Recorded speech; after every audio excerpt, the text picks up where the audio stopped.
आजकाल कोणीही जर तब्येतीचा काही प्रॉब्लेम आला असेल, कोणाचे गुडघे दुखत असतील, कोणाचा हार्टचा प्रॉब्लेम आला असेल, कोणाला वजन वाढलं असेल, कोणाला हाय BP झाला असेल, कोणाला लो BP झाला असेल आणि त्यांचं जर वजन जर वाढलेलं जर असेल, त्यांची ढेरी जर सुटलेली जर असेल, तर त्यांचा असा समज होतो की मी व्यायाम करत नाही म्हणून मला हा त्रास सुरू झालेला आहे.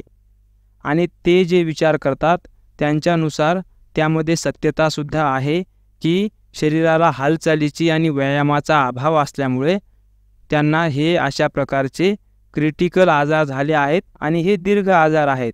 मग जे लोक चालू फिरू शकतात, थोडेफार ॲक्टिव्ह आहेत, ते लोक लगेचच दुसऱ्या दिवशी रनिंगला सुरुवात करतात.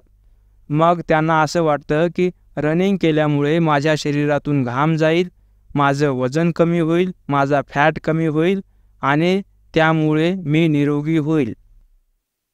परंतु त्यांना जसं पाहिजे तसा रिझल्ट येत नाही.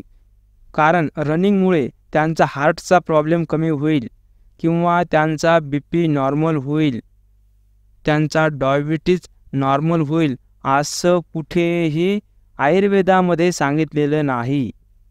कारण की त्यांचा BP, शुगर, हार्ट अटॅक हे जे आजार जे वाढलेले आहेत ते त्यांच्या कशामुळे वाढलेले आहेत हे लक्षात घेणं महत्त्वाचं आहे. जर तुमचं जर स्ट्रेसफुल लाईफ जर असेल, जर तुमच्या खाण्यामध्ये चुकीचा आहार असेल, तुम्ही खूप टेन्शन घेत असाल आणि ऑलरेडीच जर का तुमचं जर आयुष्य खूप धावपळीचं जर असेल, शारीरिक धावपळ किंवा मानसिक धावपळीचं जर असेल, तर तुम्ही आणखी जर शरीराने जर धावपळ जर करत असाल, तर धावपळीत धावपळ वाढत जाऊन तुमचा हा जो आजार आहे तो वाढत जाईल. कारण की BP, शुगर, हार्टचा जो आजार झालेला असतो तो शारीरिक कारणांनी कमी आणि मानसिक चुकीमुळे जास्त झालेला असतो.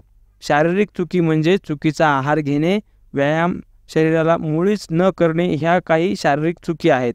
आणि मानसिक चुकी म्हणजे काय, तर तुम्ही जास्त मेहनत करणे, मनाने जास्त स्ट्रेसफुल लाईफ जगणे, कधीही रिलॅक्स न राहणे, नेहमी क्रोध करणे, नेहमी टेन्शनमध्ये राहणे, नेहमी चिंतेत राहणे, अशा ज्या गोष्टी करणे त्यालाच आपण मानसिक कष्ट म्हणू शकतो. मनाने केलेल्या चुकीच्या गोष्टी आहेत, त्यामुळे हे आजार तुम्हाला होऊ शकतात. कारण की हे आजार शरीरापेक्षा मानसिक जास्त आहेत. त्यामुळे तुम्ही जर रनिंग करत असाल तर तुम्ही आणखी कष्ट वाढवत आहात. रनिंगने आपल्या शरीरामध्ये वात वाढतो असं आयुर्वेद सांगते.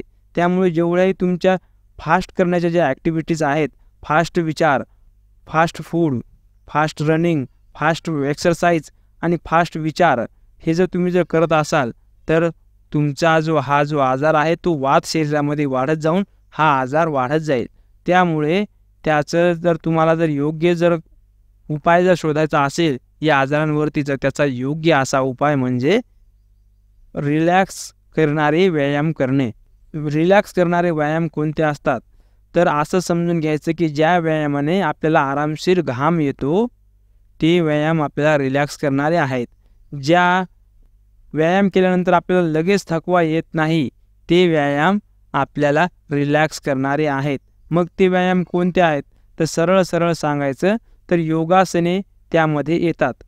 शिस्तबद्ध रीतीने आरामशीर शास्त्रशुद्ध पद्धतीने सूर्यनमस्कार घालणे हा सुद्धा एक रिलॅक्स करणारा व्यायाम आहे.